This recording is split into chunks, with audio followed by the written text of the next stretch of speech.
Comenzar a grabar. Listo, ahí tienen el puntito rojo, ¿no? Bien, pues bueno, buenas tardes a todas y todos. Me da gusto iniciar esta segunda sesión sincrónica del seminario del PAPIME, la filosofía política ante los derechos humanos, debates modernos y contemporáneos, que tengo el gusto de coordinar y en la cual se encuentran presentes distintas y distintos participantes que han dado seguimiento como a las primeras sesiones de discusión y de debate.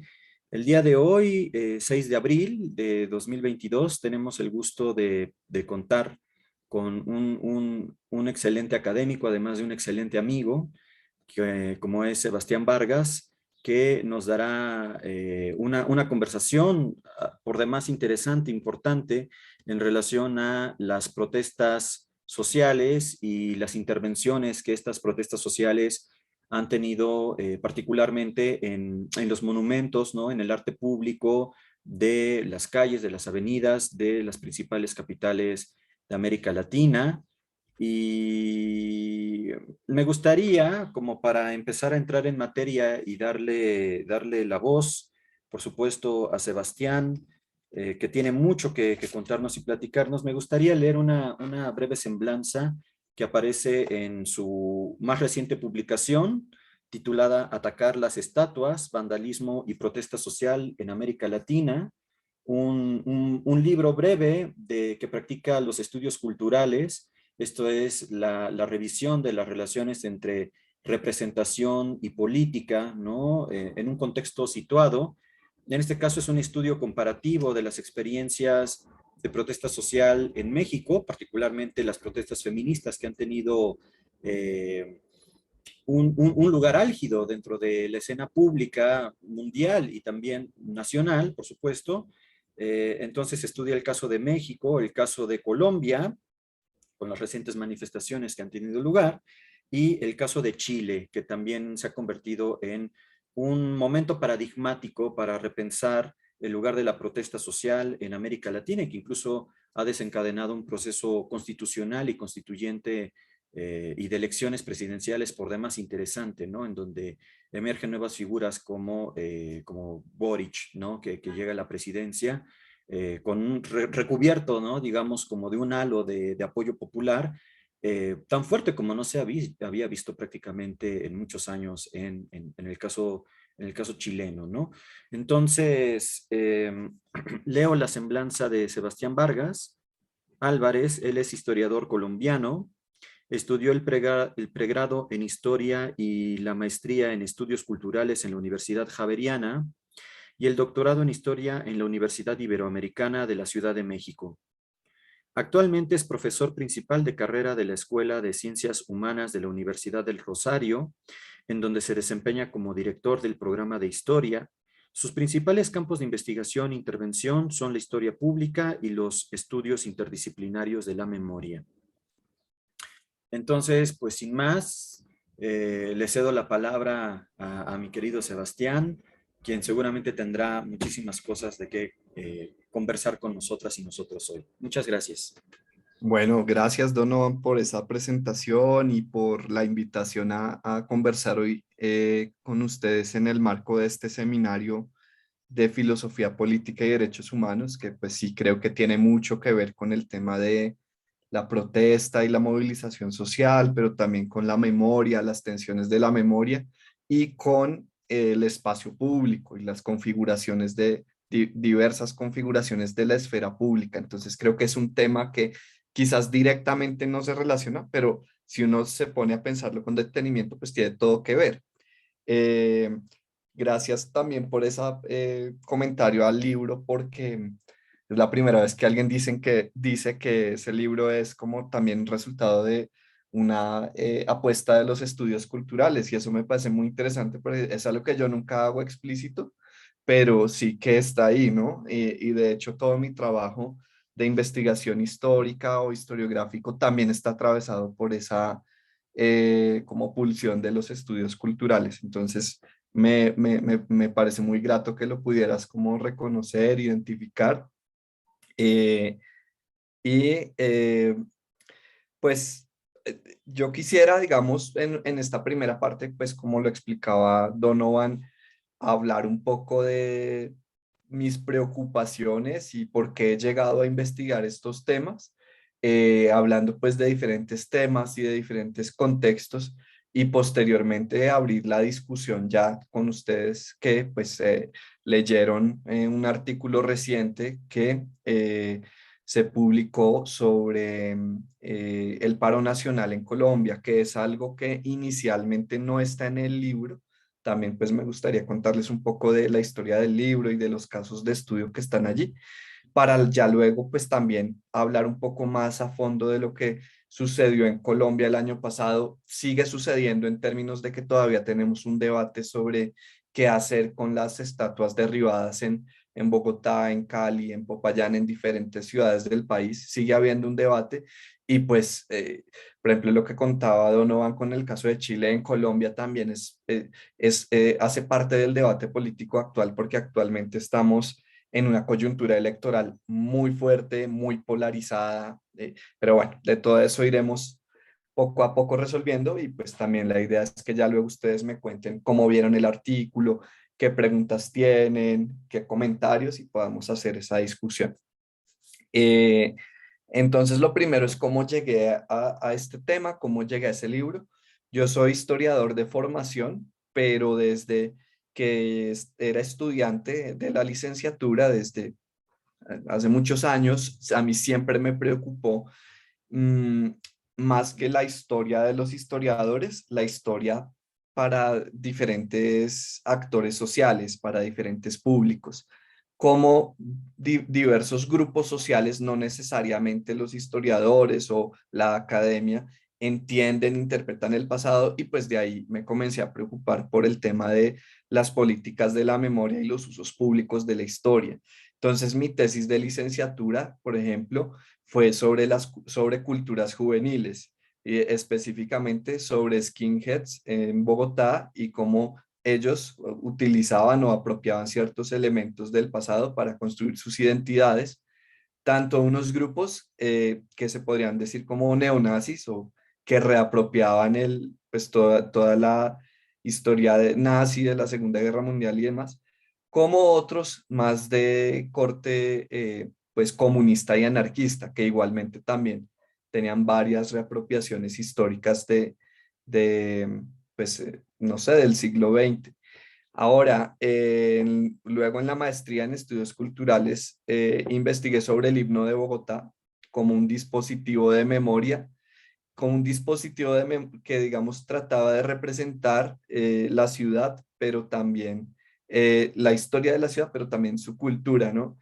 Eh, y pues la tesis doctoral que desarrollé ahí en la Ibero, como cuenta Donovan, fue sobre la conmemoración del bicentenario de independencia en México y en Colombia, ¿no? ¿Qué tipos de discursos sobre la historia circularon? ¿Qué usos políticos del pasado se evidenciaron en las festividades, en el espacio público, en las exposiciones museográficas, en diferentes registros?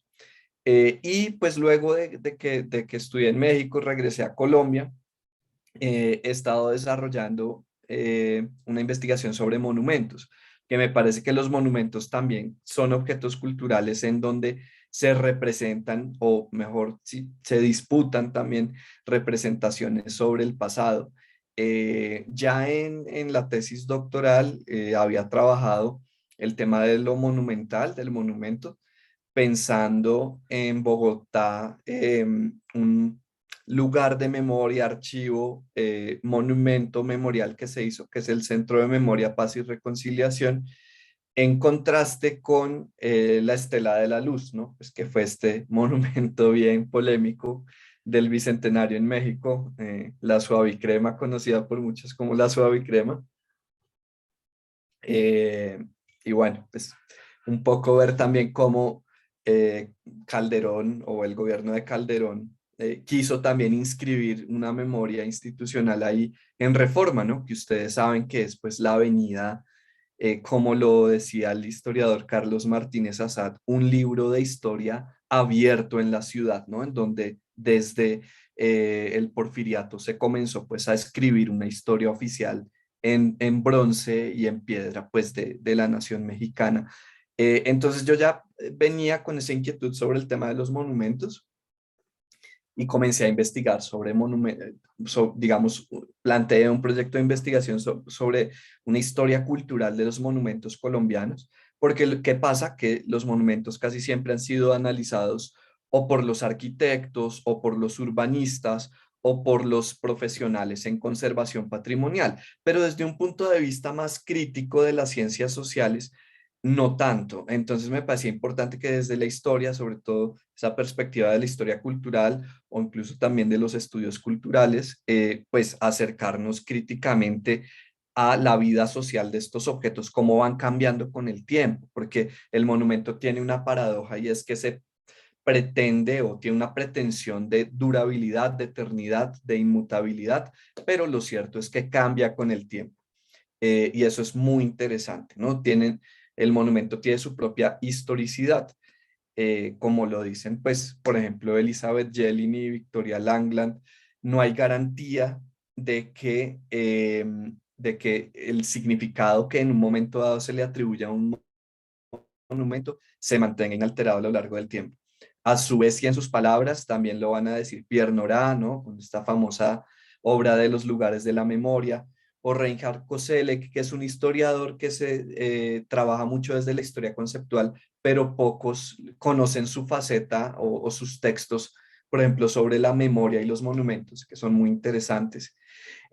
Y todos estos autores, unos desde acá, desde el sur, otros desde el norte, nos están diciendo los monumentos son mutantes, digamos, cambian porque su relación con el espacio y su relación con diferentes actores sociales en diversos presentes va a ir cambiando. Eh, entonces, pues con un semillero de investigación, unos estudiantes que yo tengo acá en la Universidad del Rosario, comenzamos a pensar un proyecto colectivo.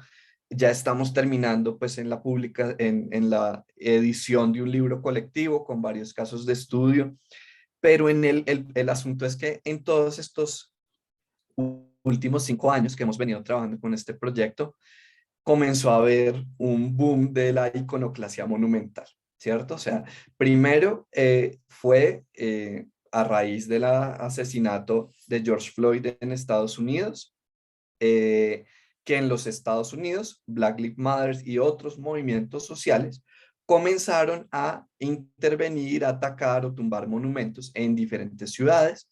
Luego sucedió pues en países de Europa como Bélgica, como Inglaterra, pero también en América Latina comenzó a suceder. Entonces, ante esto, yo comencé pues también digamos, en todo este trabajo de investigación hay una parte importantísima en la historia y la teoría de los monumentos, que es el tema del el vandalismo, digamos, o la iconoclasia, o la destrucción de monumentos. Claro que hay matices y claro que en diferentes momentos se entiende, digamos, iconoclasia y vandalismo no se puede utilizar como sinónimo a la ligera, ¿no? Siempre hay que ver los matices, pero a mí me comenzó a interesar mucho este asunto cuando leía sobre monumentos de cómo el cambio político o el cambio de régimen de historicidad, también por utilizar el concepto de Artaud sobre cómo una sociedad puede transformar las formas en las que ve la historia, ¿no? Y se relaciona con la temporalidad, pues generalmente tienen implicaciones sobre los monumentos y otras marcas territoriales de memoria. Entonces hay ejemplos muy famosos como, por ejemplo, la Revolución Francesa, ¿no? Eh, por ejemplo, un momento, cierro esto para que no haga ruido. Eh, por ejemplo, si digamos revoluciones sociales, revoluciones políticas, que lo que hacen en este plano como de lo simbólico o del orden simbólico del espacio urbano, también es como desplazar o horadar aquellos símbolos que representan al régimen anterior y muchas veces colocar unos nuevos. Entonces a mí me parece muy interesante leer esto en la historia y en la teoría y ver que al mismo tiempo estaba comenzando a suceder a nivel mundial, comenzó a ser una ola global. Y pues esta iconoclasia monumental contemporánea sobre todo estaba marcada o bueno, estaba articulada mejor a amplios movimientos de protesta social, sobre todo vinculados con el anticolonialismo, con una crítica a la esclavitud, por ejemplo, o el genocidio de pueblos indígenas en el pasado, pero a su vez cómo eso tenía ciertos legados y ciertas implicaciones en el presente. Entonces también eran protestas que estaban ligadas a un profundo cuestionamiento del racismo estructural, de las violencias y desigualdades sociales, sobre todo racializadas, y también particularmente al abuso y la violencia policial, ¿sí? Entonces, de ahí me comencé a interesar por estos temas. En la Universidad del Rosario di una serie de webinars o conferencias virtuales que en la época de la pandemia se pusieron muy de moda. Y el último día de la última conferencia o el último webinar, en Popayán, en el Cauca, en Colombia, los indígenas Misak tumbaron la estatua de Sebastián de Belalcázar, que es un conquistador español, fundador de esa ciudad, también de la ciudad de Cali, fundador de Quito, la capital de Ecuador, bueno, de esta sección como suroccidental de los Andes colombianos y de Ecuador. Em, y entonces ahí yo digamos, con los materiales de estos seminarios, con todo lo otro que yo ya venía investigando desde hace varios años, decidí escribir este libro. Entonces escribí sobre México, sobre Chile y sobre Colombia. ¿Por qué sobre México? Porque también me había llamado mucho la atención y me parecía que no estaba desligado de estos otros casos, por ejemplo, lo de Estados Unidos.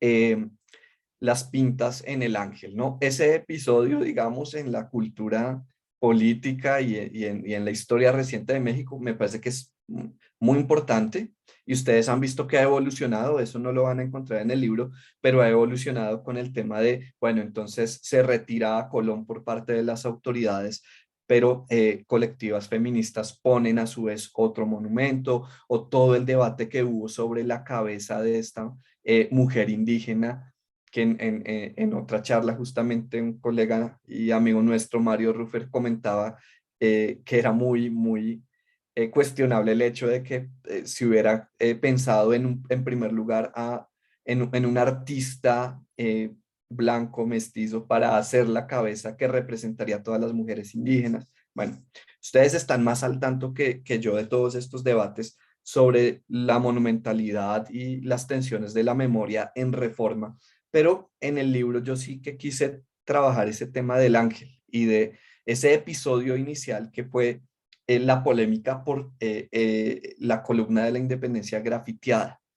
Luego también estaba muy reciente el estallido social en Chile y el estallido social en Chile tuvo lo que yo también llamo un estallido estatuario, porque es que los monumentos y las representaciones históricas, digamos que condensadas en estos dispositivos de memoria o en estos artefactos culturales que proyectan ciertas representaciones históricas, pues también fueron blanco de las protestas. La foto más famosa del estallido social en Chile es un montón de gente trepada encima de la estatua ecuestre de Baquedano, en Plaza Baquedano, que desde las protestas pasó a llamarse Plaza de la Dignidad.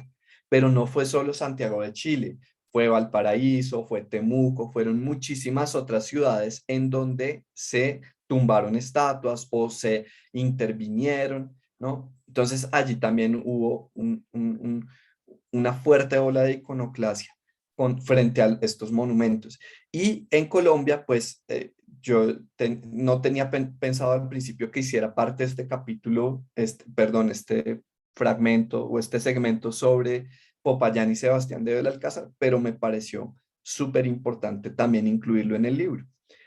¿Qué pasó después en el 2021 en Colombia? Una movilización social muy importante, el paro nacional, que comienza por una reforma tributaria, por una alza en los impuestos y otras medidas fiscales, ¿no? Que golpean mucho sobre todo a la clase media y a las clases populares y que defienden de alguna forma a los empresarios, a los banqueros y pues a las clases altas. Entonces hubo una gran movilización nacional que retoma el paro nacional del 2019, que fue cortado por la pandemia y por la cuarentena impuesta por la pandemia de COVID, pero que recoge un montón pues de demandas sociales que ya venían de antes, que tienen que ver sobre todo con el derecho a la salud, con la universidad pública gratuita y de calidad, eh, con la defensa del acuerdo de paz entre el gobierno y las FARC, que el actual gobierno pues digamos, ha puesto muchas trabas, ¿sí? Una denuncia frente al asesinato de líderes sociales, ambientales, sindicales, etcétera. Entonces, todas estas demandas sociales que estaban en el paro nacional de noviembre de 2019, que fueron cortadas por el, el, la cuarentena, vuelven a tomar mucha fuerza en el 2021. Entonces, a finales de abril del 2021 comienza el paro nacional y comienza con un acto simbólico que es eh, el derribo de la estatua de Sebastián de Belalcázar, pero esta es la estatua de Cali, también por parte de los indígenas Misak.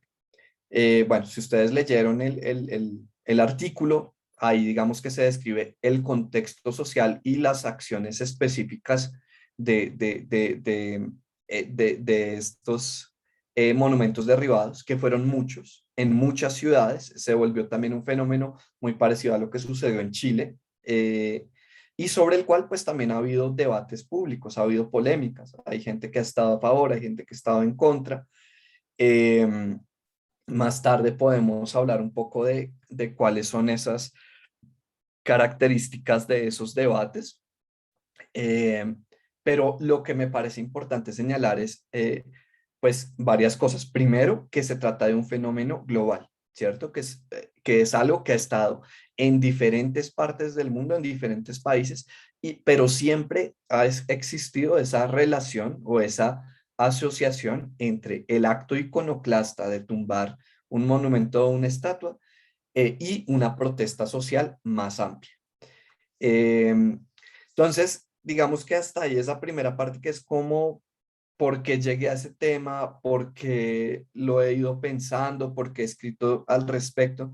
Y entonces es primero que todo por una coincidencia, ¿cierto? De que vengo investigando sobre monumentos y hay un presente de mucha polémica con respecto a los monumentos en el contexto más inmediato en Colombia, pero como digo, un fenómeno regional y global también. Em, pues bueno, también es una cuestión muy contemporánea, muy presente, que como les contaba, sigue siendo objeto de debate y objeto de tensión, y sobre todo en épocas electorales, como sucedió en Chile, como está pasando ahorita en Colombia. Sería muy chévere, muy interesante que ustedes pudieran conversar más sobre cuál ha sido su perspectiva en México, sobre lo que ha sucedido en México, pero también viéndolo, como les decía, a través de esa escala más regional y global, ver qué ecos hay en México o qué perciben ustedes que hay como de resonancias entre lo que ha ocurrido específicamente en México y lo que ocurre en otras partes de América Latina y del mundo. Bueno, y dicho esto, entonces quisiera profundizar un poquito a más detalle, ¿cierto? Sobre qué es esto de la iconoclasia o qué es esto del vandalismo. Porque, digamos, el título del libro siempre he dicho que me parece que es muy polémico, porque de alguna u otra forma reivindica un concepto que está súper estigmatizado, que es el de vandalismo, ¿sí? El título del libro es Atacar las estatuas, vandalismo y protesta social en América Latina. Entonces, el vandalismo generalmente es la palabra o el término que utilizan tanto las autoridades gubernamentales como los medios masivos de comunicación dominantes, digamos, o hegemónicos, para digamos, demonizar, si se quiere, o darle una etiqueta negativa a estos acontecimientos sin hacerse cargo de las demandas o las reivindicaciones políticas que hay detrás de eso. Eh, ya sea, ya sean autoridades o sean medios, al tipificar estos actos como vandalismo, lo que están haciendo es despolitizándolos, ¿sí? Despojarlos de ese trasfondo político y poético, porque es ambas cosas a la vez, que está detrás de el hecho de atacar o de intervenir un monumento. Sin embargo, a mí me parece que es muy importante, primero, historizar, contextualizar, ver de dónde viene esta noción de vandalismo, y segundo, devolverle una potencia política, ¿sí? Es decir, de darle una vuelta de tuerca al vandalismo como estigma y pensarlo como potencia política. Entonces, frente a lo primero, eso está en el libro, por ejemplo, en la primera parte, una historización o una contextualización del vandalismo y también de la iconoclasia, entender bien de qué estamos hablando. Y esto nos lleva a la Revolución Francesa justamente, que es el momento en donde se inventa el término de vandalismo, utilizando una figura que es la del vándalo, la del antiguo bárbaro que saquea Roma y que, pues como ustedes saben, la figura del bárbaro está por fuera de la polis, no tiene el estatus de ciudadanía o de civilización, y por eso es que el vándalo y el vandalismo caen muy fácil o encuadran dentro de esa dicotomía plenamente moderna y eurocéntrica del salvaje en oposición al civilizado, del bárbaro en oposición al civilizado. Eh, y pues va evolucionando este concepto de vandalismo contrapuesto al de arte, al de patrimonio. Y un poco lo que digo, no yo, sino varios autores, comenzando por historiadores del arte muy relevantes en este tema, como Darío Gamboni o David Friedberg, ¿no? Que también son importantes para los estudios visuales. Eh, lo que ellos plantean es cómo el vandalismo o la destrucción del patrimonio y del arte tienen como contracara el mismo patrimonio y el mismo sistema del arte, en el sentido de que para que exista patrimonio o la noción de conservación patrimonial, de que hay algo que es digno de cuidarse, de conservarse, de recordarse, ese acto o esa noción o esa política de preservación, al mismo tiempo, como dice Elizabeth Yellin, implica una voluntad de olvido, ¿cierto? Implica una selección, implica algo que se va a dejar por fuera, algo que no va a adquirir ese estatus de patrimonio, de monumento, de arte. Entonces ellos señalan cómo ese mismo sistema ya de entrada está siendo vandálico, ¿sí? Así parezca paradójico. Eh, la iconoclasia, por otro lado, es un término mucho más antiguo, es un término pues que se remonta por primera vez como a la querella bizantina, ¿cierto? Eh, en el Imperio Bizantino, en el momento en que hay una primera gran disputa sobre si es lícito para el cristianismo venerar imágenes o no. Entonces los iconoclastas, por supuesto, son los que van a decir que no puede haber mediación y van a destruir las imágenes. Y este tipo de querellas van a volver a aparecer en otros momentos de la historia, por ejemplo, en la Reforma Protestante, en los Países Bajos, lo que es hoy Bélgica, Holanda, hubo mucha destrucción de imágenes y de estatuas y esculturas y demás religiosas en las iglesias. Los protestantes iban y las rompían. Y así ha habido muchos otros episodios iconoclastas en la historia. Por ejemplo, los europeos pues no lo cuentan mucho, pero autores latinoamericanos sí, y la conquista de América, particularmente la conquista de México o de Perú, pues fue altamente iconoclasta en el sentido pues de acabar con los templos, con los ídolos, con las imágenes de los dioses locales para imponer pues el cristianismo. El asunto con todo esto es que la iconoclasia ha existido digamos en el sentido de que así como ha existido la creación de imágenes desde la misma infancia de la humanidad, también la destrucción. ¿M? Y allá hay autores que incluso se especializan, por ejemplo, en, eh, en el antiguo Oriente Medio, en Egipto, ¿sí? En civilizaciones muy antiguas, miles de años antes de Cristo, miles de años antes de Grecia y Roma, en donde también hubo eh, iconoclasia, era llamada por los romanos damnatio memoriae, ¿no? Como las efigies de los reyes que caían en desgracia cuando había un cambio de régimen político, eran tachadas, eran borradas, eran destruidas. Eh, en Asiria, en Babilonia, bueno, etcétera. Digamos que esto no es, primero, ni de una sola como región del mundo, y segundo, no es solo nuevo o contemporáneo, sino pues que hay muchos ejemplos en diferentes épocas. Un ejemplo muy reciente, por ejemplo, la caída de la Unión Soviética, ¿sí? Y la tumbazón de monumentos de Marx, de Lenin y de Stalin en Rusia y en los países de Europa Oriental, ¿no? Incluso en la misma Alemania, como se puede ver en la película Dios a Lenin, ¿no? Entonces, esto ha pasado en muchas épocas y en diferentes contextos. Y entonces es interesante, primero, y ahí pensemos otra vez en Hartog y esa crítica al presentismo, no, esto que está pasando de tumbar las estatuas no es nuevo, ¿sí? Sino que ha ocurrido en diferentes momentos.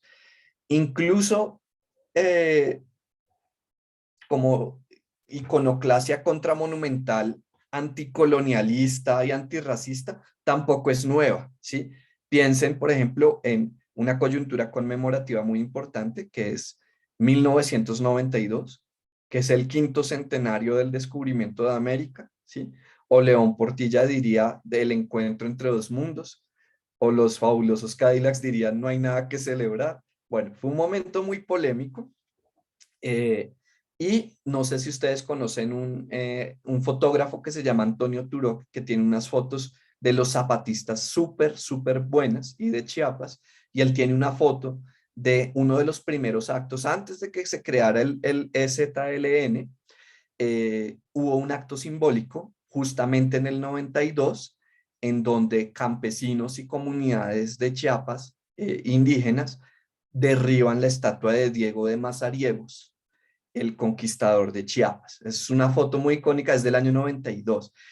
Entonces, ¿a qué voy? A que hay mucho escándalo, ¿no? En las noticias, en las redes sociales, pero esto no necesariamente es nuevo. Y otra cosa, muchas de las personas que cuestionan, critican, creo que en México se usa mucho la frase de esas no son formas, ¿no? Para caricaturizar de que, bueno, pues sí, protesten y hay feminicidios y todo, pero pues no tienen que dañar el arte, no tienen que borrar la historia. Eh, entonces, frente a eso es muy importante que nosotros también nos demos cuenta cómo ese mismo arte, ese mismo patrimonio, esos mismos monumentos son históricos en sí mismos. No es que hayan existido siempre, ¿sí? Porque es que tienen mucho ese peso como de la tradición y de la inmutabilidad y son inmemorables y ya hacen parte de nuestra identidad. Entonces, están atacando nuestra identidad, nuestro patrimonio, nuestro arte. Bueno, creo que nuestro papel desde la historia, desde las ciencias sociales, desde la filosofía política, ¿por qué no? Desde los estudios de los derechos humanos, es pensar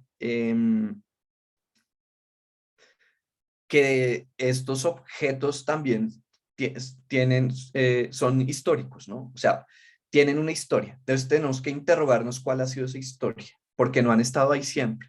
Y sobre todo tenemos que ver por qué fueron importantes en un momento como para ser colocados ahí como unas representaciones unívocas, hegemónicas de nuestra historia, de nuestra cultura, de nuestra identidad, etcétera, y por qué en otros momentos han resultado problemáticas, incómodas, polémicas, y porque hay gente que las grafitea o las tumba o exige que sean cambiadas, etcétera, etcétera. Entonces, creo que esos son elementos quizás para iniciar una discusión. Y pues ya para terminar esta parte y ya darles la palabra, me gustaría entonces terminar hablando un poquito sobre el caso colombiano. Como ustedes pudieron ver en el artículo, en el caso colombiano yo lo que percibo es que primero, nuevamente, una coyuntura global y regional de iconoclasia contra los monumentos. Y eso permite que también la gente que tumbó los monumentos hubiera encontrado como una especie de un respaldo más amplio del mismo, incluso más allá de las fronteras del país, para poder llevar a cabo esos actos. Digamos, hay una articulación entre unas luchas locales y unas luchas que se perciben más amplias, más globales. Eh, por supuesto que no se tumba cualquier estatua, sobre todo se han tumbado las estatuas de los conquistadores españoles, de los fundadores de las ciudades, algunos de presidentes o expresidentes o de políticos, también algunos de héroes de la independencia o de próceres de la historia patria. Lo que hay detrás, me parece a mí, es, por supuesto, un cuestionamiento a las maneras como se ha narrado e interpretado el pasado nacional y cómo se ha construido la identidad nacional en términos de grandes exclusiones.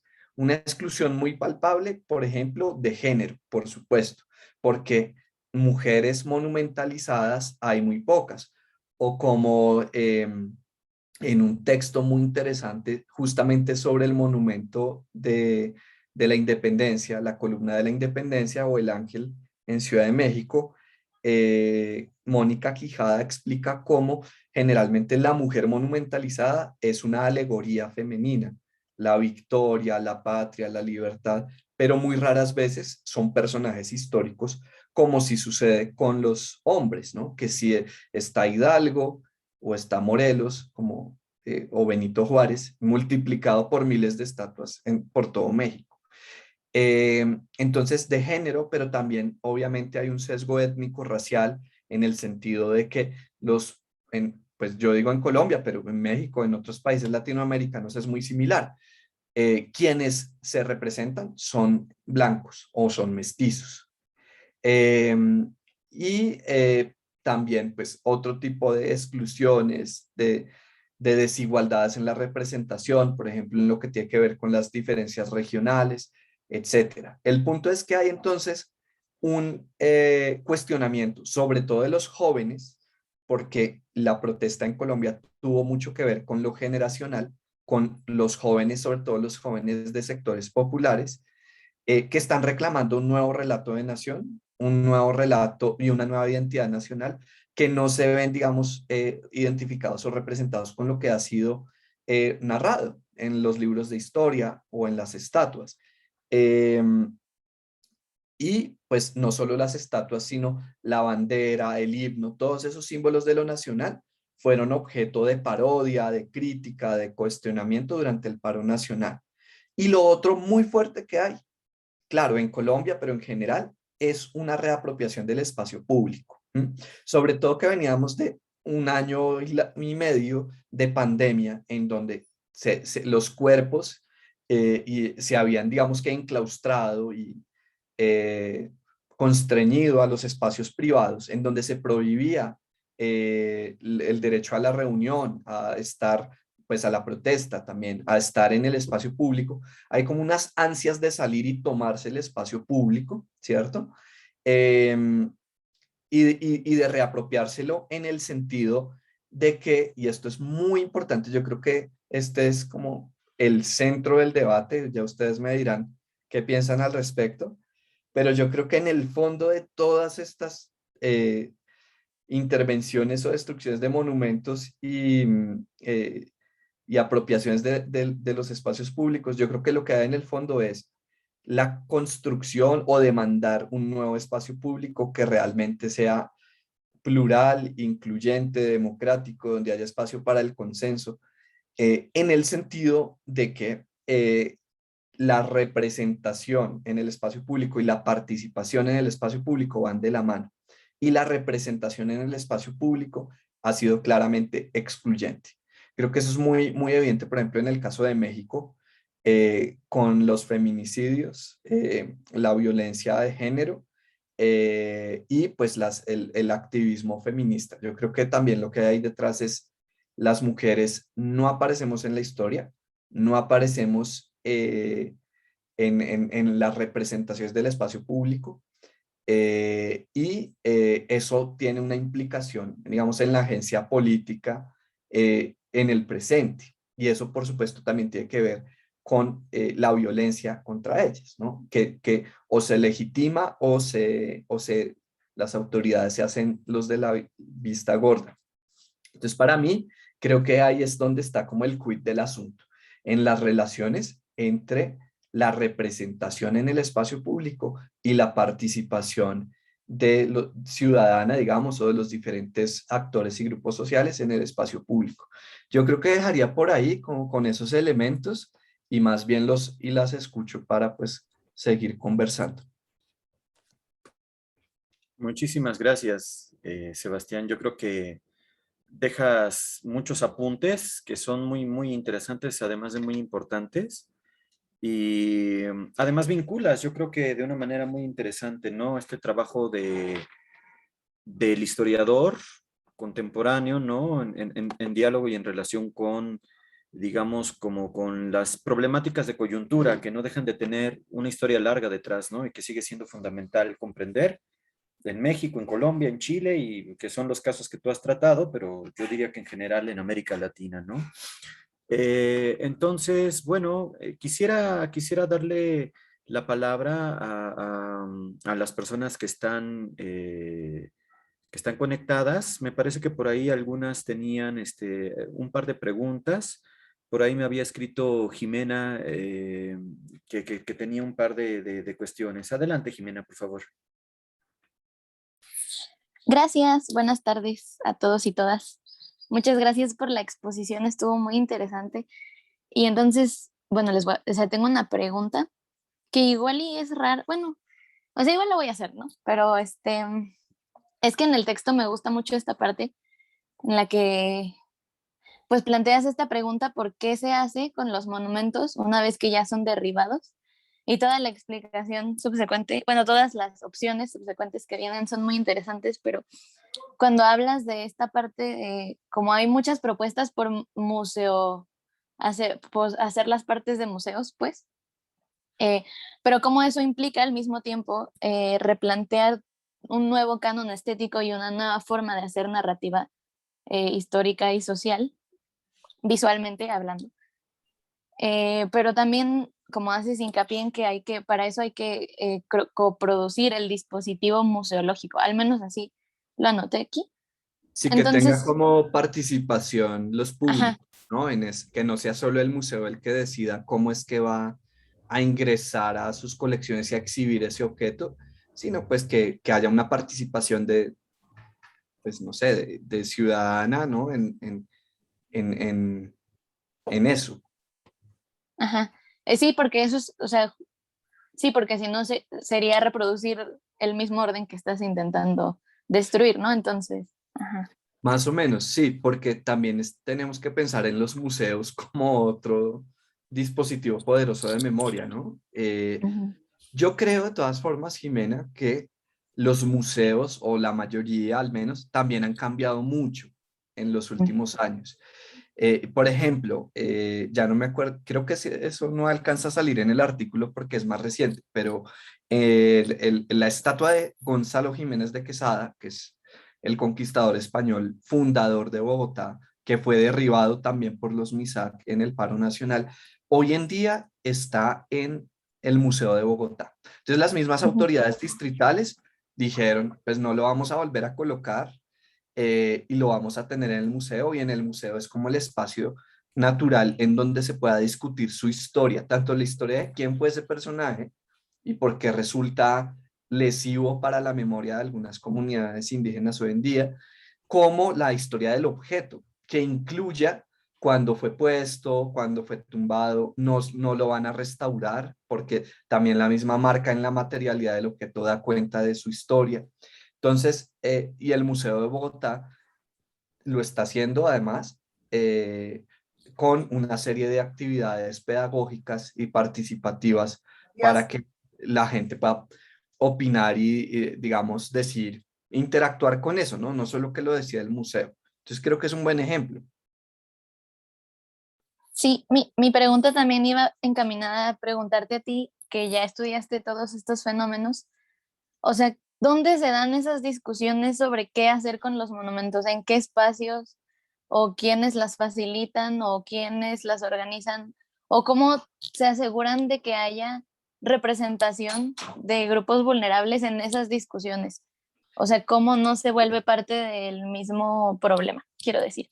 De acuerdo, sí, no, es muy buena la pregunta. Yo creo que lo que ha pasado en Colombia, no estoy seguro en México o en Chile, pero lo que ha pasado en Colombia es que las autoridades gubernamentales y la academia, diría yo también, han sido como los actores más, y ciertas partes de los movimientos sociales han sido como los que han liderado o protagonizado esos escenarios. En Colombia, entonces, por ejemplo, hay de los actores gubernamentales, hay dos que son importantes. Uno es el Ministerio de Cultura, que vendría siendo en México la Secretaría de Cultura, ¿cierto? Como el organismo gubernamental que a nivel nacional se encarga del tema de la cultura. Y en Bogotá, en la capital, el Instituto Distrital de Patrimonio Cultural. ¿Mm? Que tengo entendido que en la Ciudad de México también hay un secretario de Cultura y también ha intervenido en varios debates sobre el tema del ángel, por ejemplo. Entonces, ellos han tratado de hacer foros, conversatorios, en donde han tratado de involucrar a sectores amplios de la ciudadanía, también por medio de consultas ciudadanas. Pero lo que yo pienso es que, bueno, dos cosas. Primero, que tendría que haber una mayor apropiación por parte de los grupos sociales y de la ciudadanía de eso, ¿sí? Como no esperar a que las autoridades gubernamentales sean los que estén poniendo las reglas de juego. Y segundo, con tristeza, yo veo que hay muy poco interés sobre el tema. Es decir, cuando tumban una estatua, pues hay como un gran escándalo y sale en la prensa y hay quienes se rasgan las vestiduras y dicen que es vandalismo y que están acabando con el arte, con la cultura, que están borrando la memoria, ta, ta, ta.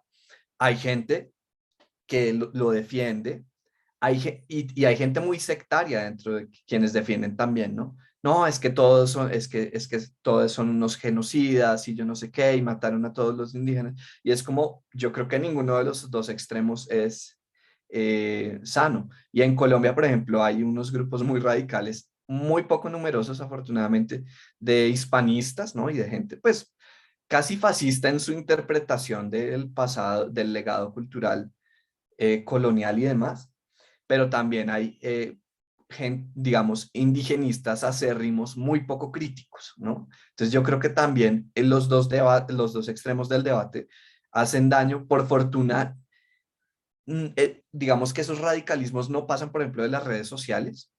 Es, realmente no hay un impacto real en el debate y a mí eso me parece que es triste y que es problemático porque veo que más allá como del escándalo inicial, luego ya como que a todo el mundo le vale madres y eso es muy peligroso, pero finalmente pues también la idea es decidir la memoria en el espacio público y sobre todo, como decía antes, pues definir como unas nuevas modalidades de espacio público. Entonces, la pregunta de Jiménez es muy buena porque sí creo que en esto y en todos los demás temas que nos interesa investigar o intervenir, es muy importante tener en cuenta cuáles son los actores sociales implicados. Entonces, es heterogéneo y es complejo. Y pues ya ustedes me dirán para México también, me imagino que hay muchas aristas. Ok, muchísimas gracias Jimena por tus importantes preguntas y también a Sebastián, ¿no? Que nos da elementos para reflexionar y además que siempre viene bien tener una experiencia comparativa, ¿no? Digamos de lo que pasa en Colombia y espejear con lo que pasa o puede pasar en México, ¿no? Que además pienso que son debates, como ha dicho Sebastián, no son nuevos, pero que sí se han refrescado, ¿no? Digamos, particularmente en México con una serie de condiciones que pasan por lo estético y lo político, ¿no? Y que tocan justamente la cuestión de género y la violencia de género, ¿no? Muy marcadamente.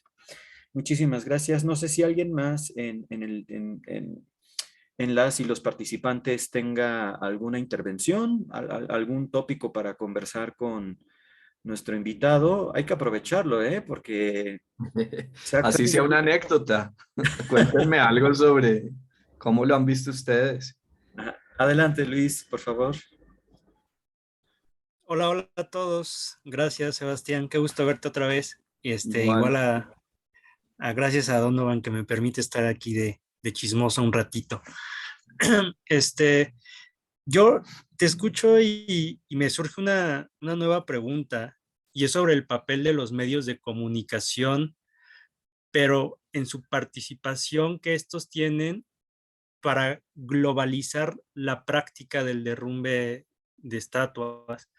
Porque creo yo, no sé tú qué pienses, que a partir de lo de George Floyd, si bien el estallido social fue anterior y ahí se dieron importantes prácticas de intervenir sobre los monumentos, creo yo que es después de George Floyd que se empieza a volver una práctica sumamente recurrente y que se le empieza a dar como mucha luz a través de los medios de comunicación.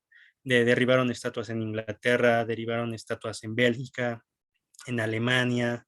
O sea, los Ujú. propios medios de comunicación empiezan a ser partícipes de globalizar esta imagen y la práctica misma Sí. de derribar estatuas. Entonces, ¿qué tanto crees tú que participen los medios de comunicación y tal vez no los medios de comunicación oficiales, sino incluso medios de comunicación como Twitter, el hashtag, Facebook, en la diseminación de esta práctica y que sea a través de los medios de comunicación que los movimientos sociales están articulando estas prácticas de protesta a partir de todas estas imágenes que circulan globalmente? Ellos las retoman y lo que yo intuyo es que las retoman, si bien a través de toda esta globalización de las imágenes que hay en torno a la protesta, pero no la retoman pasivamente, ¿no? Sino que la retoman para insertarlo en sus propias luchas locales. Pero ¿qué tanto crees tú que participen los medios de comunicación en la globalización de esta protesta y de esta protesta particular de derribar estatuas?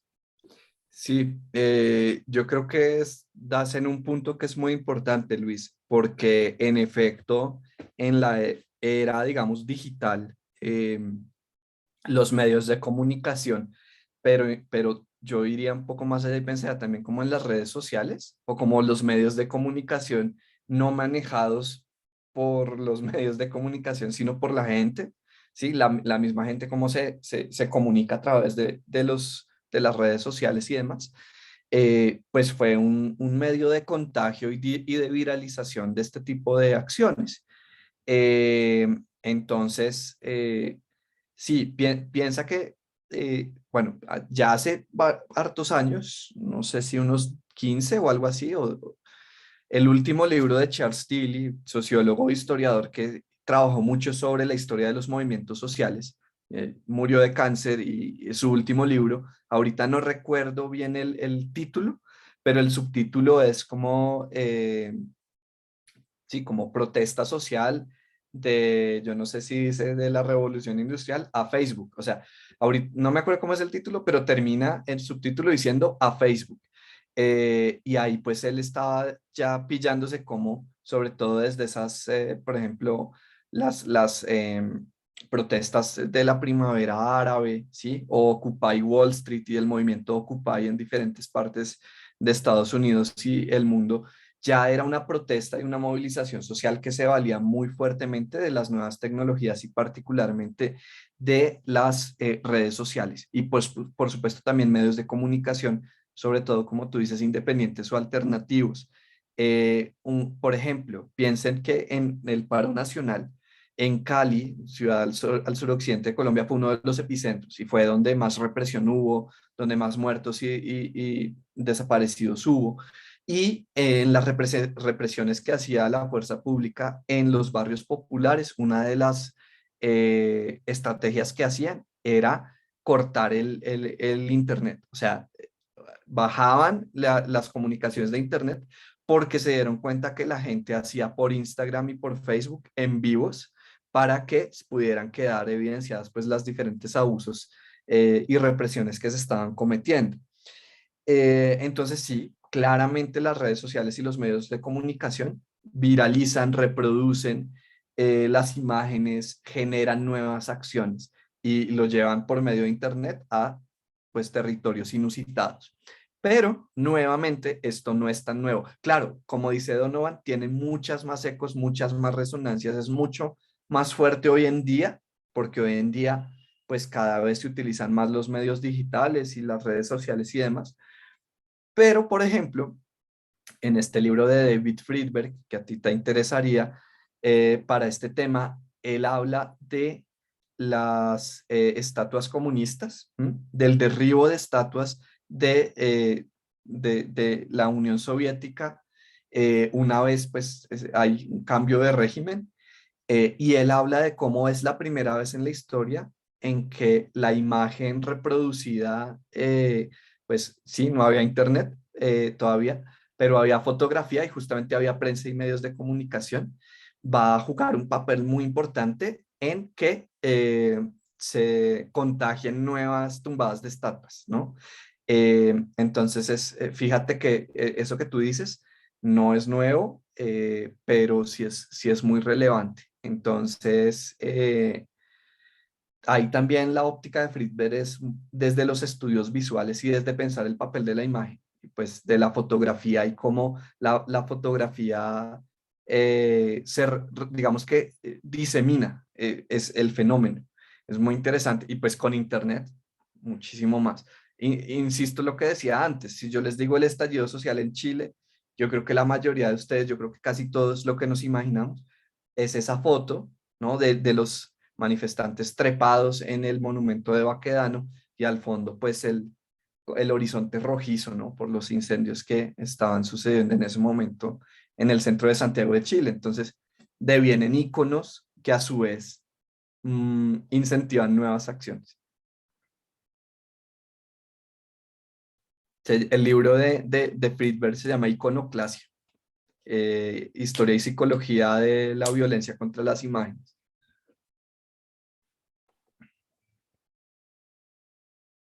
Ok, muchísimas gracias. Gracias por las preguntas. Eh, no sé si alguien más quiera conversar con nuestro ponente, tenga algunas preguntas o también algún comentario que hacer respecto de la situación de la protesta y las estatuas en México, que también ha sido una discusión muy álgida, ¿no? En la prensa y en distintos medios. De hecho, Sebastián dedica un capítulo de la segunda parte de su libro precisamente a analizar en particular, ¿no? Digamos como em, la primera recepción que hubo, ¿no? De lo que él denomina el asalto feminista al Monumento de la Independencia, ¿no? Que es una categoría bien interesante. Adelante, Eric, por favor. Gracias. Me parece muy chido que tengamos la oportunidad de discutir estas cosas, porque no recuerdo si hace 2 días, 3 días, discutíamos con Sayak Valencia precisamente sobre cómo se performancean los movimientos sociales a partir de ciertas lógicas de política postmodern y todavía la política gore. Y casualmente hoy sucedió que Secretaría de Cultura abre un ejercicio de performance de disidencia sexual y que ahorita ha generado como mucha controversia sobre las formas de apropiación que hay justamente con algunas estatuas en la Ciudad de México que determinan como un estereotipo heteropatriarcal, heterosexual de la identidad de lo mexicano y que hay un performancero que escoge como muy deliberadamente ciertas piezas, ciertos monumentos y ciertas estatuas como para tener como esta acción de intervención de besar o tener una homosociabilidad con estas figuras que ahorita Ah, generan. sí lo he visto por ahí, sí. Entonces me parecía muy interesante preguntarte si también en estos ejercicios que señalas sobre no mantener esta imagen como del monumento inamovible, fija, histórica, mal de archivo, digamos, con Derrida, también de cómo generamos desde lo comunitario, de los procesos de identificación o de ciertas comunidades y movimientos, procesos de vinculación o de reconocimiento que frente a los discursos que representan en la política de la memoria los monumentos, nos reconocemos excluidos y eso nos hace tener una vinculación diferente con estos objetos o artefactos culturales, porque muchas veces, como mencionaban hace ratito, nos quedamos más bien con este régimen escópico de lo que pasó con los procesos. Si llega a fungir como un punto de partida para provocar o mover cierta movilización, está chido, pero también muchas veces no pasa, ¿no? Como el movimiento feminista todavía en las últimas marchas aquí en México, lo que pasaba en Chile, pues generaba entre esa convocatoria de participación y al mismo tiempo esta exclusión o esta imagen como de el patrimonio, ¿no? Entonces, si has podido ahondar sobre las formas de vinculación y apropiación de los ejercicios de antimonumento. Sí, no, Eric, muy importante lo que planteas. Bueno, hay varias cosas de lo que dices. Primero, yo, viví algunos años en México, estudié la historia de México y sí está muy cabrón que en México el peso de la historia es muy fuerte. No se compara con lo que es Colombia. Chile no conozco mucho, pero de lo que entiendo no es lo mismo. O digamos que en México ha habido un proyecto de construcción de nación cimentado en la historia, bueno, también en la antropología cultural, muy fuerte. O sea, la nación mexicana es un constructo muy poderoso y muy difícil de desarmar. Entonces, creo que hay una resistencia mayor a la iconoclasia y por eso también hay una polémica mayor cuando aparece la iconoclasia, más que en otros lugares.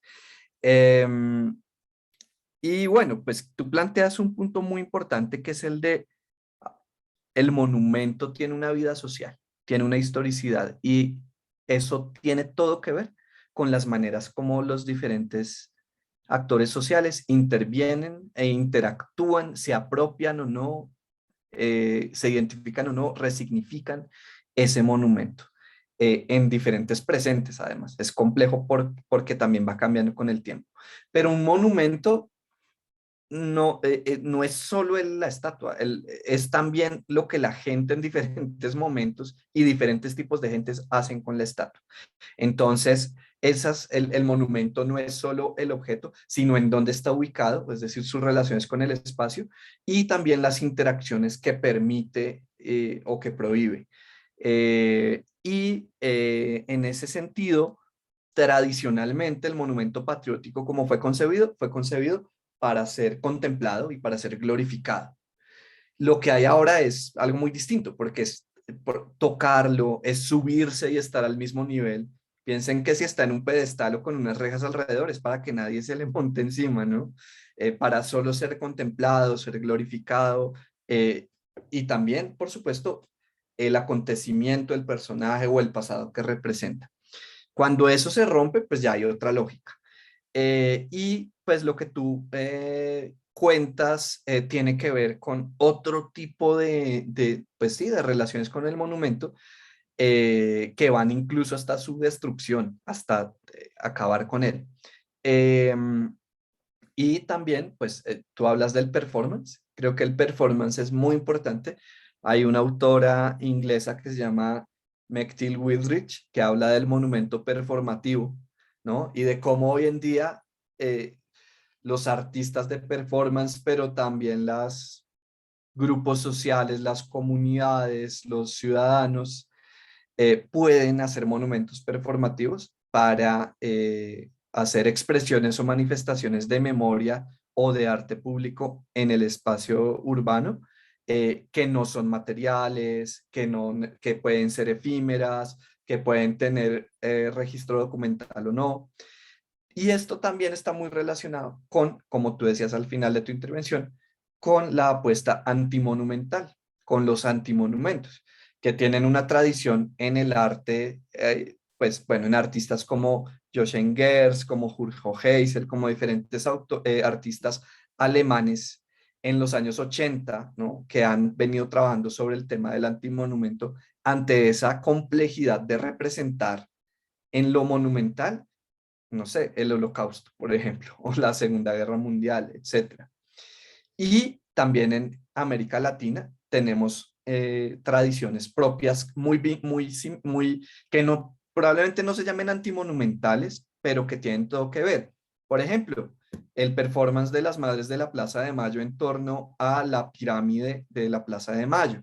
Interviene en un monumento patriótico para darle otro sentido, ¿no? O el famoso siluetazo, ¿no? Las siluetas que en Argentina, pero por ejemplo en Colombia también han hecho eso, se ponen en el suelo para dar cuenta de los desaparecidos, ¿sí? O de los detenidos torturados, etcétera. Por ejemplo, Marcelo Brodsky es un artista también argentino muy interesante que tiene propuestas al respecto. En la última parte de mi libro hablo un poco de eso de antimonumentos.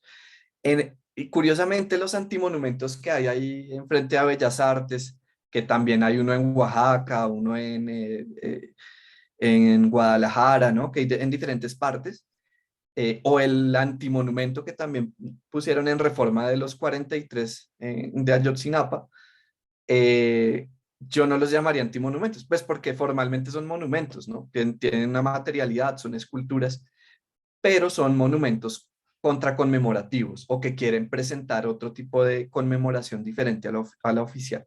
Pero creo que hoy en día los antimonumentos y performance y otro tipo de prácticas de memoria en el espacio público están señalando la importancia de un nuevo arte público. Y entonces ahí es importante la inmaterialidad, la invisibilidad, lo efímero, juegan mucho con esos elementos para contraponerse a esa como densidad material y como apabullante del monumento. Entonces, muy chido ese comentario. Creo que no recuerdo ahora bien el tema, pero más adelante tendrán a Ileana Diegues, ¿no? Que ha trabajado mucho sobre también temas de performance y de movilización social.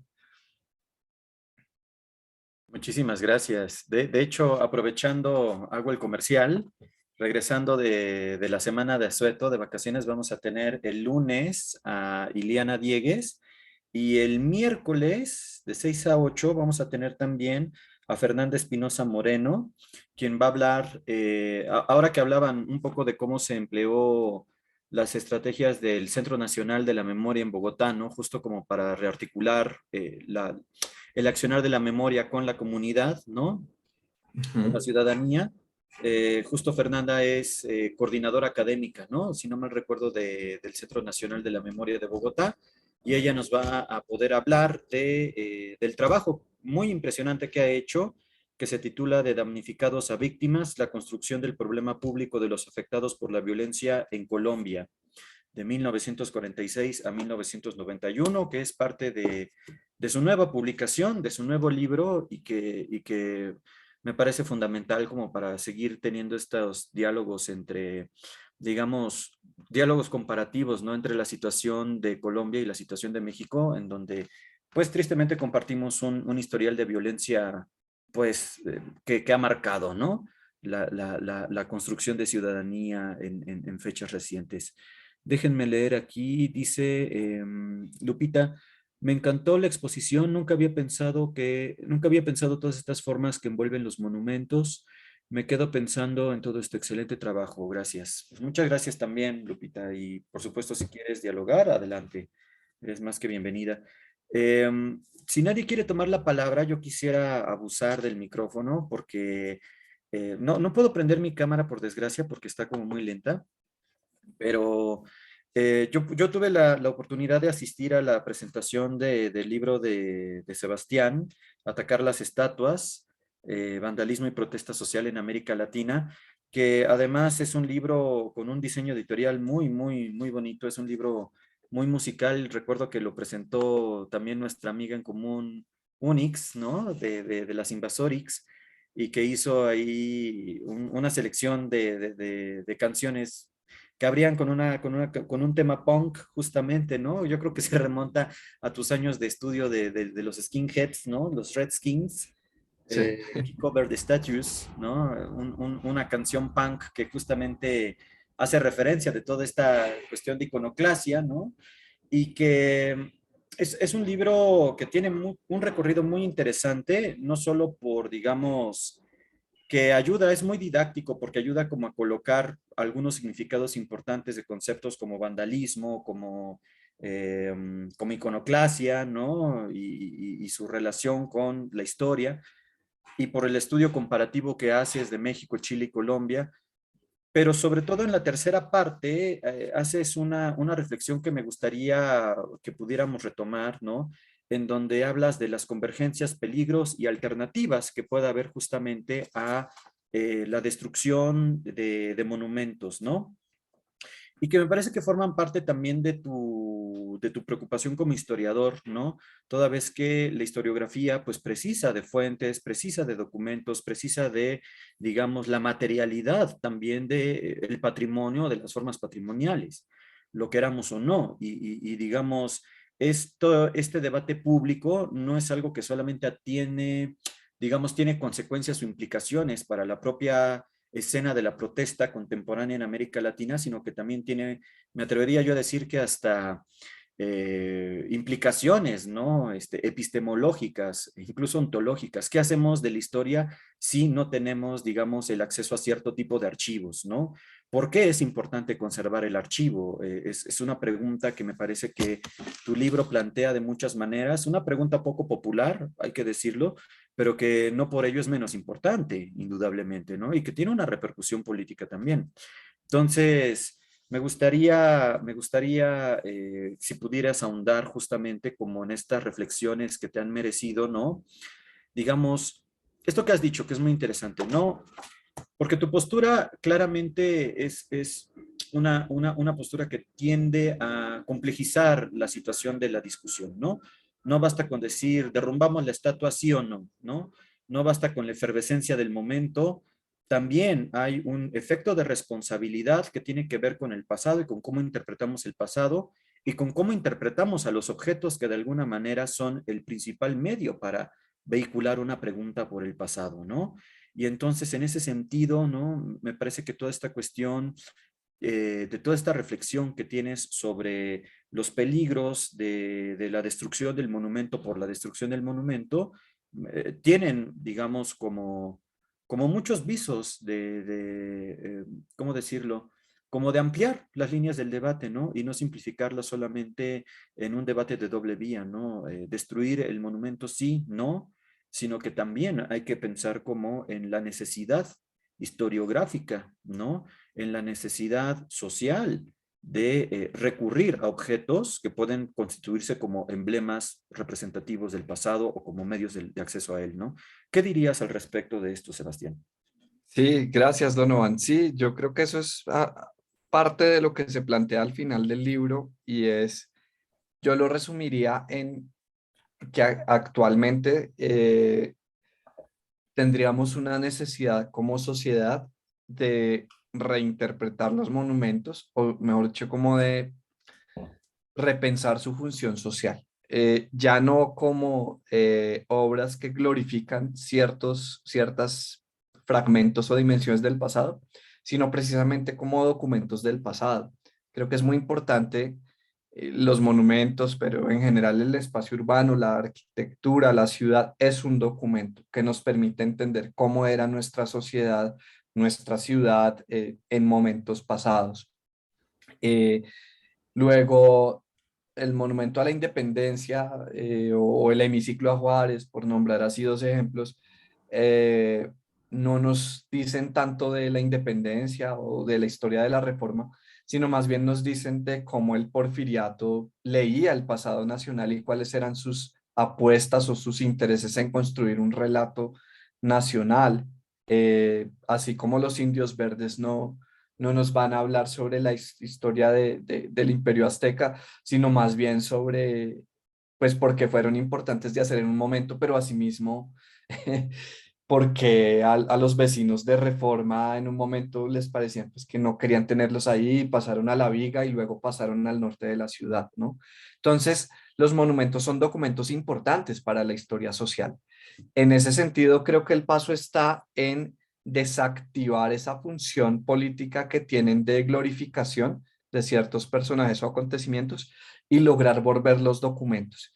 Y ahí entonces hay herramientas que ya sea desde la historia o desde la museología crítica o museología social, por ejemplo, pero también desde el arte contemporáneo, el performance, lo que hablábamos antes, podemos como aprehender estos objetos como documentos sin necesidad de, pues de destruirlos. Claro, hay unos que son racistas, son machistas, son problemáticos, pero entonces más bien si se enuncian claramente cuáles son esas problemáticas, creo que pueden conservarse como documentos eh, y digamos que no se constituyan pues en objetos que lesionen la memoria o la identidad de ciertos sujetos o colectivos sociales. Iba a decir algo más, pero creo que sería básicamente eso, ¿no? Como sobre todo pasar de pensar el monumento a pensarlo como un documento más de los que disponemos. Porque pues está, ya también lo decía Derrida, ¿no? Como en el texto de Mal de Archivo que citaba Eric, eh, también es problemático el borrado de la huella, ¿no? Entonces, conservarlos como documentos siempre y cuando se entienda que son documentos y no monumentos que glorifican, valdría la pena. De todas formas, eso es con lo que no se ha tumbado. Con lo que ya se ha tumbado, mi posición es que volverlo a colocar sería desconocer las demandas sociales que lo quitaron, ¿no? O que lo tumbaron. Igual, siempre todo borrado de huella también deja su propia huella. Entonces, eso es interesante. Yo diría eso por ahora. Ok, muchísimas gracias. Adelante, Lupita, por favor. Sí, gracias. Pues estaba pensando en algo que se mencionó al principio de la exposición y lo pensé, no sé, a lo mejor como de manera muy prematura, no sé cómo decirlo. Mencionó que solo los arquitectos o como que ciertas personas pueden hacer como una crítica o una intervención en los espacios y de repente pensé como la gente, bueno, aquí por ejemplo en la Ciudad de México de repente hay como eh, puentes y debajo vive la gente, ¿no? O sea, la gente que vive en la calle y ponen picos y pensé justo en eso, ¿no? O sea, ¿cómo sería entonces? Me queda un poquito la duda, ¿no? ¿Cómo sería entonces esa intervención que solamente hacen estas personas, arquitectos, ingenieros, tal vez? Eso es a lo que se referían en un principio, como justo intervienen, eh, no sé, como en el Eh, espacio. no me refería a eso, pero me interesa lo que comentas. No, yo lo que estaba tratando de decir es que el tema de los monumentos tradicionalmente lo han pensado los arquitectos o los urbanistas o los historiadores del arte, pero no, por ejemplo, desde la filosofía, desde la historia, muy poco. Entonces es importante que nosotros también lo pensemos, porque su implicación no es solo para la arquitectura o la urbanización, eh, sino como tú dices, con el ejemplo de los habitantes de calle, implica a la sociedad, implica a los sujetos sociales y a los ciudadanos. Entonces es importante intervenir más y no dejarlo solo en manos de ellos. Lo mismo que la historia. A mí por eso siempre me ha interesado cómo no los historiadores, sino todos los demás leen la historia, para qué la usan. Hay, el historiador marxista francés Jean Chesnox tiene una frase que a mí me encanta, que es: la historia es demasiado importante como para dejársela a los historiadores, ¿sí? En este caso sería algo similar. Los monumentos son suficientemente importantes o tienen implicaciones, o la memoria en el espacio público tiene implicaciones muy importantes como para dejárselas eh, a los arquitectos, ¿no? O a los jefes de gobierno. No sé si te respondí. Sí, está perfecto, muchas gracias, excelente. Gracias a ti. Súper bueno. Y bueno, en el caso de México, como bien has dicho, ¿no? Digamos, el patrimonialismo, el patriotismo y el patriarcado están profundamente intrincados, ¿no? De esto hablábamos en alguna ocasión y claro, aquí la cuestión del patrimonialismo que no se replica en otros países de América Latina genera una profunda resistencia, ¿no? De parte de, digamos, como viejas prácticas pues de que sí pueden, digamos, convivir con la violencia contra las mujeres, pero no con una pared pintada, ¿no? Esto, De digamos, acuerdo. que es un síntoma muy claro, ¿no? Justamente como de esta dimensión del conflicto en la disputa por los símbolos, ¿no? Digo, tan importante fue que un grupo de restauradoras, ¿no? Se conformaron como esta colectiva, ¿no? De restauradoras con glitter, ¿no? Que justamente han documentado, han hecho como un trabajo de recuperar, al menos en la imagen, varias de las pintas y de las intervenciones, ¿no? Muchas que me parecen realmente maravillosas, como a nivel estético, ¿no? Con todos estos colores verdes y morados que son un contraste muy interesante, ¿no? Pues sí, claramente este paseo de reforma que digamos está profundamente enraizado con toda la cuestión de el proceso de reforma, ¿no? El Segundo Imperio y luego el Porfiriato, ¿no? Digamos, toda una gran parte de la historia del siglo XIX de México concentrada en una de las avenidas principales, ¿no? Entonces, yo creo Y que eso es lo otro importante, Donovan, el archivo y el registro documental también de las acciones contramonumentales, ¿no? Porque hacen parte de la vida del monumento. Entonces ahí restauradoras con glitter han sido muy hábiles de lograr también captar como esa capa de historicidad sobre la columna de Independencia. sí, totalmente, y eso ha sido fundamental, ¿no? Yo creo que valdría mucho la pena que aquí en México hubiera como esa dimensión de la discusión política en torno a el lugar de la protesta y su inscripción en el espacio urbano, pero yo creo que estamos en cierto sentido un poco lejos de lo que ha ocurrido en Colombia al menos, ¿no? Con esta, digamos, esta apertura incluso de instituciones museográficas, ¿no? Para dar cuenta, ¿no? Y para abrir el espacio, digamos, siempre que se puede cuestionar esto, pero de que sea abierto, y eso es absolutamente indudable, ¿no? Y pienso que en México no ha sido el caso por una cantidad de razones que tienen que ver probablemente con, digamos, pues digamos, paso de un régimen a una supuesta transformación, ¿no? Del régimen anterior y que, digamos, está inscribiendo una nueva visión política muy enclavada, digamos, en el siglo XIX, ¿no? Por ejemplo, es muy interesante que la política de la izquierda mexicana no ha abandonado el discurso del siglo XIX, ¿no? Es muy sintomático, por otra parte, creo yo, pero al mismo tiempo, digamos, pienso que eso es un bloqueo en el nivel simbólico, como para que estas discusiones, incluso en las instituciones culturales que son tan importantes en México, porque, digamos, construyen, reproducen, performan identidad, ¿no? Colectiva, digamos, ahí Ujú. es donde se enlazan nuestros trabajos, ¿no? Tú piensas más en la dimensión del monumento, yo me, digamos, enfatizado sobre todo en la dimensión conmemorativa, ¿no? Y qué pasa con estos actos en donde la nación se produce, se reproduce, se performa, ¿no? Yo creo que ahí hay espacios de diálogo muy, muy interesantes y por eso tu trabajo me parece vital y como tú bien dices, ¿no?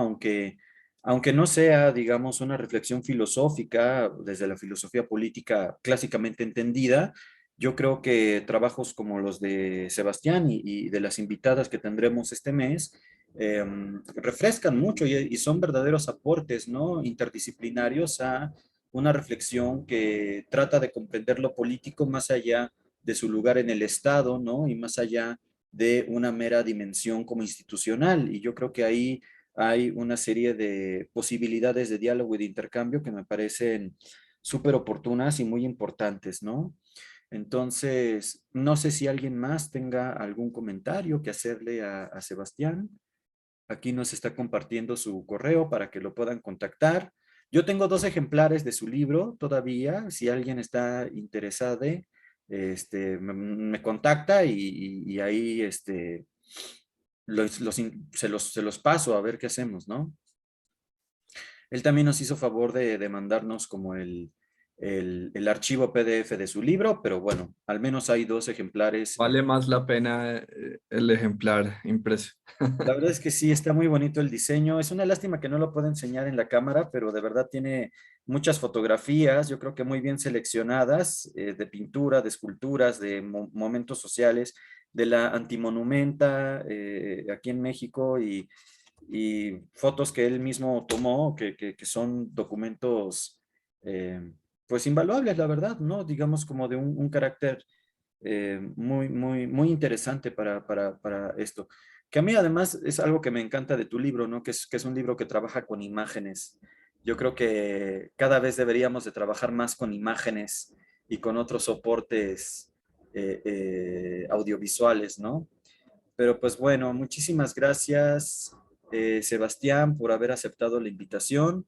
Muchísimas gracias por hacerte un espacio dentro de tu agenda, que sabemos que estás ocupado, pero ha sido todo un honor contar contigo. El video lo vamos a subir al repositorio de la facultad para que pueda ser consultado, pueda ser revisado, ¿no?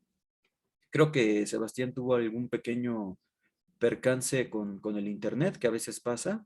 Entonces vamos a esperar un par de minutitos a ver si regresa para despedirnos. Y bueno, ¿qué tal? ¿Qué les pareció, muchachas y muchachos? ¿Cómo vieron la sesión del día de hoy?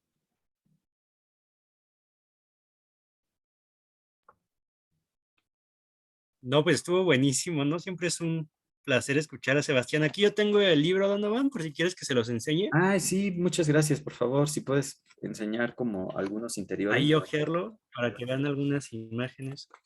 Ahí tiene unas de la antigüedad, de las estatuas. Sí, Ahí va poniendo sí, ¿no? Empieza con todo este recorrido de las monumentos en la antigüedad, sí. del papel que fungían.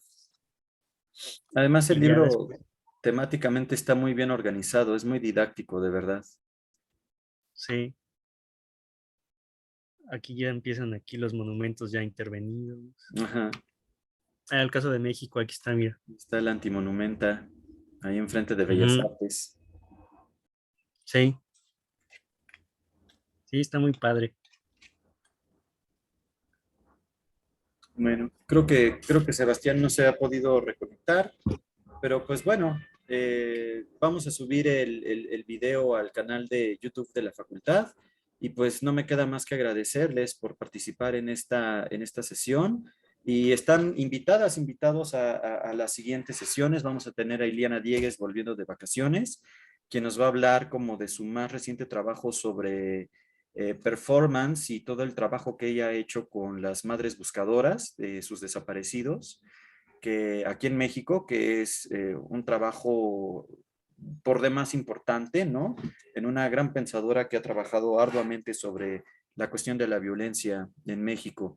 Y esa misma semana, pues vamos a tener la presencia de Fernanda Espinosa para hablarnos de su importante trabajo sobre la política de damnificados y víctimas en Colombia, ¿no? Hablando de cuestiones que tienen que ver con derechos humanos en una discusión un poquito más ampliada. Pues bueno, muchísimas gracias y continuamos trabajando las próximas semanas y les enviaremos un correo de recordatorio para que lo tengan presente y tengan el link para sumarse, ¿vale? Muchísimas gracias a todas y todos y pues al contrario, estos espacios los abrimos con mucho gusto para el debate. Un abrazote. Gracias. Nos vemos, que disfruten sus Nos vemos, vacaciones, gracias. chicos. Felices Bye. vacaciones. Chao.